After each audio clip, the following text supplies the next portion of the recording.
once again, I thank you to our sponsors, Equinix and Calix, for making sure that we have a nice lunch as well as a nice venue.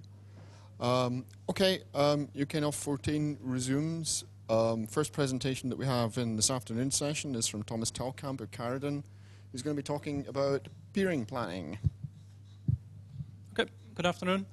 I want to share some ideas we have this afternoon on sharing data between peers that actually improve the mutual planning process.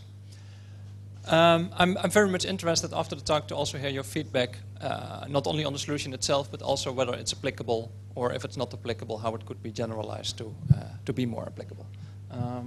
It's probably this one, yeah.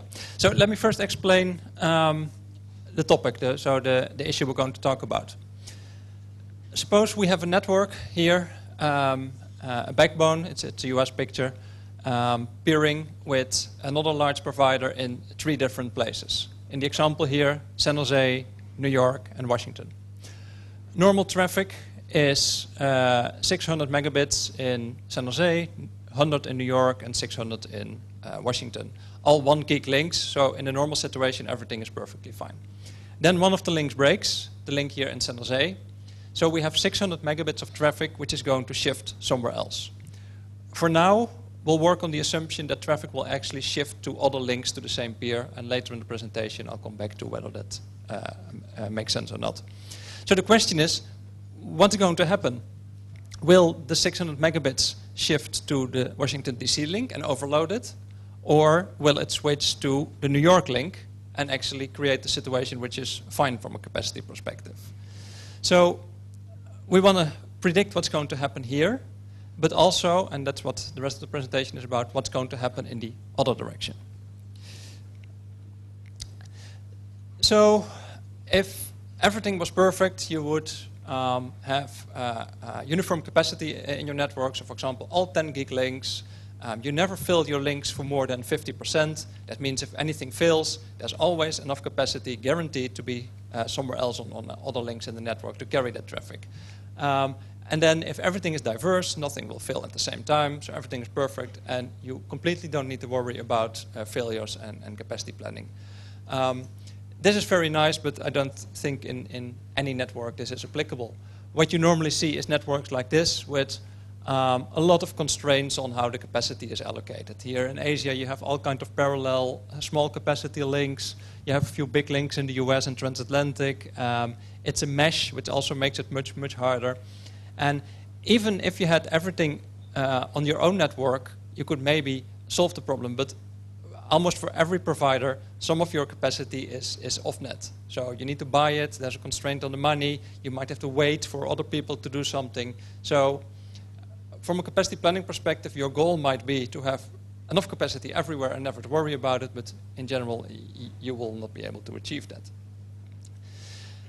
Starting, so we will separate the planning in 2 parts. Inside your own network and the traffic to the outside, to and from your peers.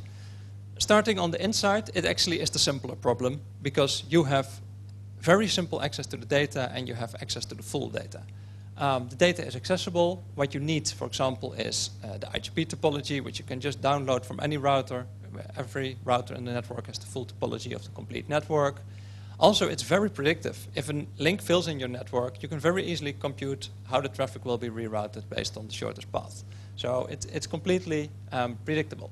So a simple overview on the planning process inside your own AS. You gather the data, so you build a topology based out of ISAS or OSPF.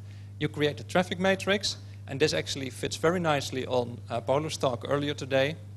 If you use his tools to process your NetFlow data, you actually get a traffic matrix out of it because it tells you my traffic comes into my network here, it goes out on that remote router to that peer. So you know exactly where your traffic is coming in, where it's going out. And you can estimate the growth, which is very simple to do from MRTG, or you just trend the traffic over time. And then you simulate for failures. You look at every link, you see how traffic is rerouted if it goes down. You know exactly your ingress and egress traffic, you can reroute it, and it tells you exactly if there are any problems in your network. If there are problems, you can either increase the capacity or you look at traffic engineering, see if you can use MPLS to reroute around the problematic areas, or change your IGP metrics or whatever. So I don't want to say much more about this, just to say that there actually is a process to do this. There are tools, both commercial and free. There's a very nice tool set from University in Belgium, Totem, which can do all of this, including parsing and importing of NetFlow data. But there are commercial tools as well. Now to the external side, which I think is more difficult. BGP data is much larger and harder to access. I mean, the BGP table is large. You don't need it from one router. You need it from a lot of routers because the BGP view can be different on different places in the network. Also, the decision process is complicated. There are a lot of properties that have a weight in the decision process. It's much more complex than just the shortest path. Also, there is not really a planning process. I mean, suppose you have all the data, what exactly will you do with it? And maybe the hardest part, and that's also what the subject of this talk is, that you can only do it for part of the traffic. You know how your outgoing traffic is going to behave. You can simulate that because you have all the information. You can even influence it. But you have no idea what your neighbor is going to do. If something goes down, if my link to my BGP peer goes down, I don't know what he's going to do. And that's actually what I think we can improve. So the complex BGP decision process, we're going to simplify it, and for now we're just going to look at two cases.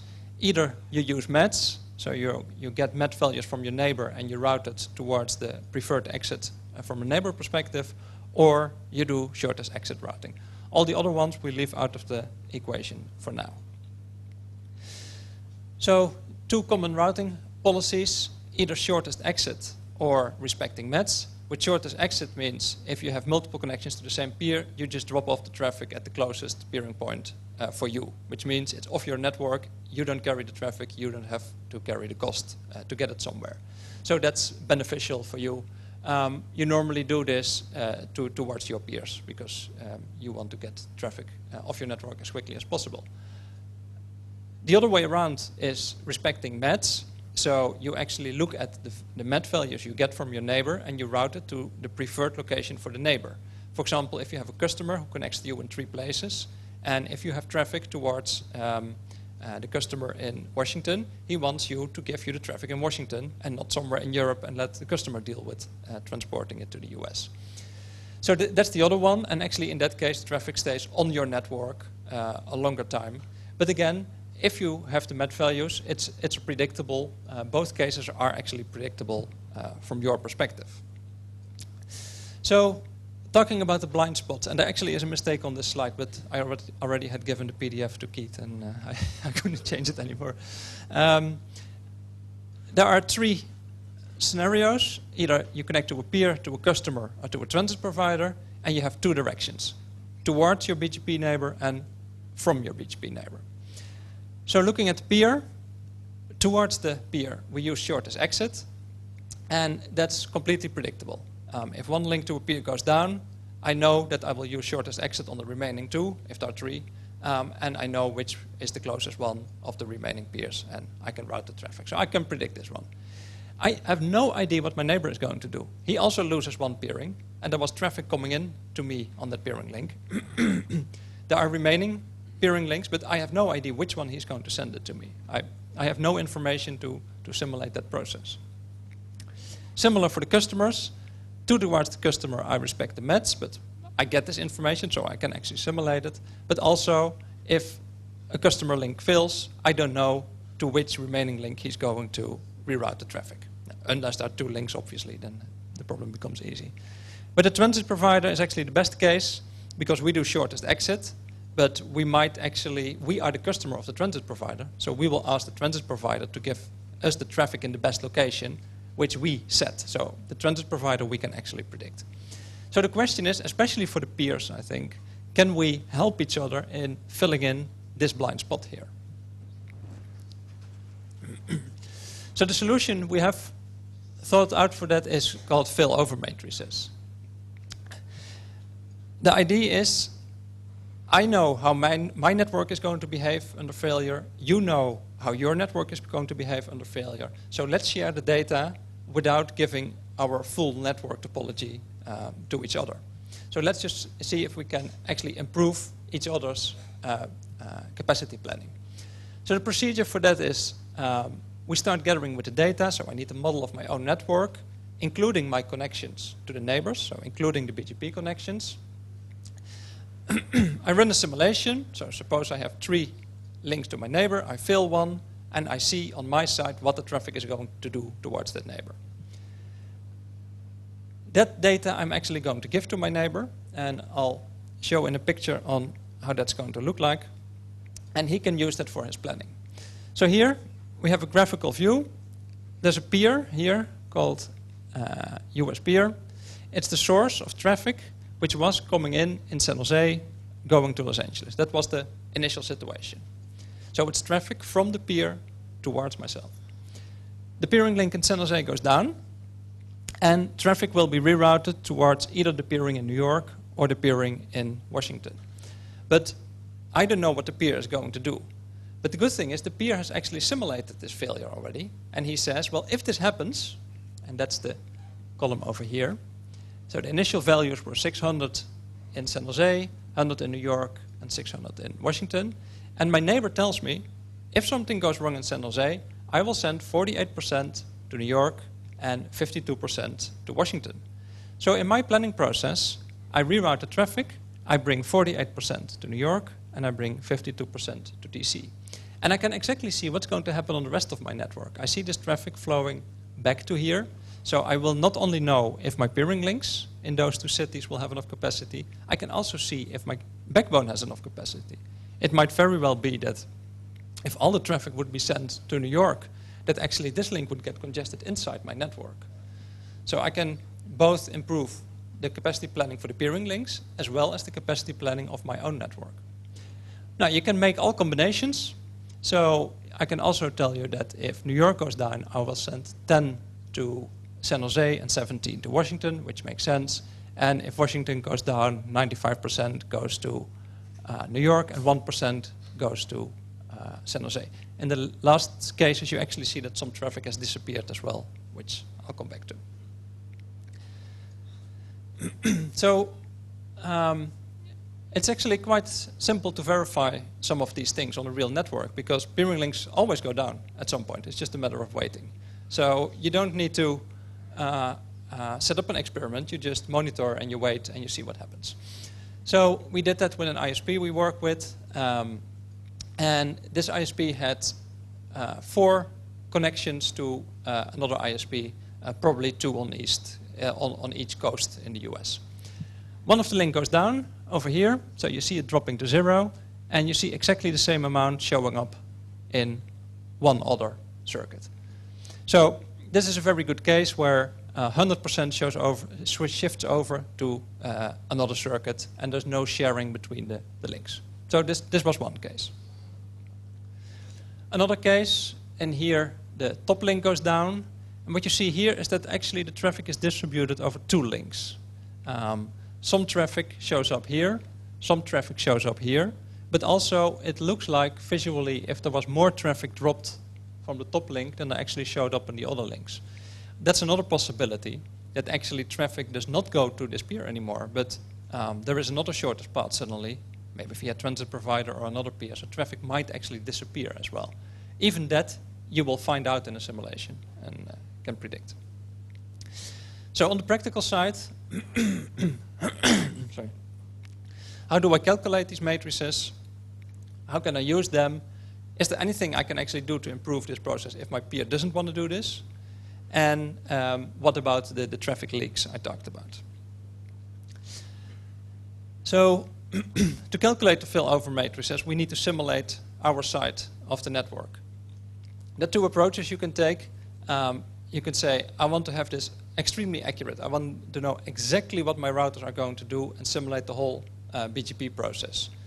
It's doable, but it requires a lot of data and a lot of computation. There's a very nice tool, again part of this toolkit Totem, CBGP, which can actually simulate the process of multiple BGP routers in the same AS and give you, if a connection to a peer goes down, the complete new routing for the network. If you combine that with Paolo's NetFlow collected data, you have exactly the information you need. But it's a lot of data and a lot of processing to do. Another solution is to just do it much simpler and say, I just look at a traffic matrix on my network, so traffic ingress here, egress over there. I know it's going to a peer. If a peer goes down, I find out what is the other shortest exit, the next shortest exit, and I say, well, the traffic is going there in that case. So you take a few shortcuts. You're not going to do to process all the data per prefix. You're not going to go over the complete BGP process. You just simplify the process. But you actually get very reasonable results out of that as well. Using the Philover matrix is actually fairly easy. Your customer, or your peer already has told you what he will do in case of failure. So instead of simulating that, you just take the numbers from him, you distribute the traffic according to his numbers, and you know exactly what the impact will be on your network. So that's a fairly simple case if you have the tool to do it. This one is quite nice. We've experimented with this as well. Is what do you do if your peer does not cooperate, if he doesn't give you the data? There's one nice assumption you can make, and that assumption is, I just assume that my neighbor is going to do exactly the same thing as I do. So if a link goes down and traffic redistributes the remaining links, for example, 30% goes here, 70% goes to the other, I assume my peer is going to do exactly the same thing, which in a lot of cases might actually be not very unreasonable. So same network again, and you see here that there are 4 peerings with a neighbor, and we've colored the sites that send traffic to a specific peering point. So everything which is blue, for example, sends traffic to the peer in San Jose. Everything which is red sends traffic to the peer in Kansas City, etc. Then one of the peering links disappears, and you get a new distribution, which is here, which shows the red ones now show all the traffic to San Jose, the green ones to New York, etc. So I get a new distribution of which site is going to send traffic to which peering point. And I can use that as an assumption that my neighbor will do the same. Last point was leaking to other ASs. In the picture above, I have 2 neighbors, 2 transit providers in this case, A and B. In 2 locations, I peer with both of my transit providers, and one of the link goes down. So my link to transit provider A goes down. The assumption I have made so far is that traffic will go to other peering links with the same provider. So it would go to the link with A in another location. But if you get routing from another neighbor, like in this case another transit provider, which is very similar, it might be that you get the same destination via both your transit providers, and it just switches over to the other one because that's now the closest exit. And for the rest, all the announcements you get are the same. So traffic will actually shift between peers, and that's something which is much harder to model if you don't go into very much detail on the modeling process. So it's something to take into account. You can do it very accurately. The good thing about the shortcut I talked about is that if you assume that traffic shifts to the same link, to another link with the same peer, you actually also have the worst case. Because if traffic distributes over multiple peers, it generally gets better, not worse. I mean, if all traffic ends up on one other link, that's a much worse case than if traffic distributes over multiple remaining links. So it's something to take into account. It does happen, and it's up to the user whether he wants to fully take it into account or not. So this is work in process. We've looked at some actual data to see actually whether this makes sense or not, and it does seem to make sense from the graphs I showed. We've actually by now tried it out with 2 of our customers who actually peer with each other. So we had the data from both sides, and we simulated it, and we waited again for a failure, and the numbers came out reasonable. Unfortunately, some of the results were kind of intuitive. So traffic just shifted from one link to another, which if you just had asked the operator, he could have told you that would happen. So on one hand, it predicted it correctly. On the other hand, it was a fairly trivial case. There were more than 2 links. That was not that trivial. So we've tried it out. But the question we still have is this really applicable? Are there more people interested in this, does it really solve a problem? Or is it on your list of the many things you have to do something completely irrelevant, and does it not really cause problems? So, the summary, your links, your peering links are often on-net links, expensive links, harder to maintain, more people involved per provision, etc. So it's often more difficult to properly plan than it is for your on-net backbone capacity. So if you work together with your peer, I think you can improve the planning on those links and have a better understanding of what happens in case of failures. You can go a very detailed way and do a very accurate simulation, but I think you can get very reasonable results with just looking at aggregated data and a fairly simple simulation of your IGP topology.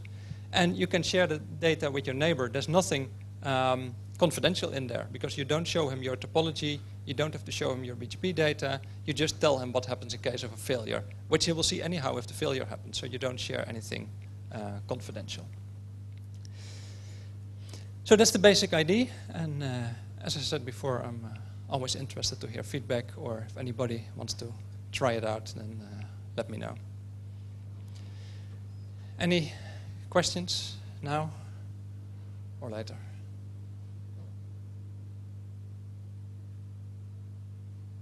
Okay, thanks.